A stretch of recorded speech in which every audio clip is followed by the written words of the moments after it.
வணக்கம். இது ஒரு சாதாரண காளான் கதை இல்ல, இது எங்க உழைப்பின் கதை.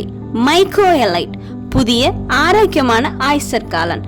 தமிழ்நாடு வேளாண்மை பல்கலைக்கழகத்துக்கு கீழே இயங்கிட்டு வர தோட்டக்கலை கல்லூரி மற்றும் ஆராய்ச்சி நிலையம் பையூர் இறுதி ஆண்டு மாணவர்கள் நாங்க உருவாக்கியது.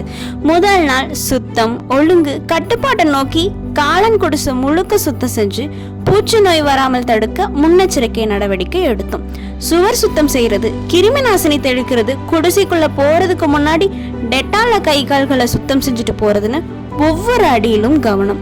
அடுத்து நெல் வைக்கோல்களை வாங்கி நறுக்கி ஊற வச்சோம். பாத்தீங்களா எங்க முகத்துல எவ்வளோ சந்தோஷம்னு? ஏன்னா எங்க உழைப்புல உருவாக போற காளான்.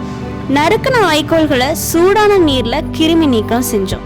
அதுல இருந்து ஒரு உயிர் உருவாகும் பயணம் ஆரம்பமாச்சு. காளான் வளர வைக்கோல்களை நிரப்பி பைகளை தயார் செஞ்சோம். நம்பிக்கையோட நாட்கள் தொடர்ந்தது. வெப்பநிலை பராமரிப்பு, தொடர்ந்து கண்காணிப்புன்னு ஒரு சிறிய தவறு நடக்காம கூட கவனமாக பாதுகாத்தோம். ஒரு நாள் அந்த முதல் முட்டு வெளியே வந்தது. அந்த மகிழ்ச்சி சொல்ல முடியாதது. பேராசிரியர்களின் வழிகாட்டுதல், எங்களின் முயற்சின்னு இரண்டு சேர்ந்துதான் இந்த வெற்றி. அடுத்து அறுவடை நாள்.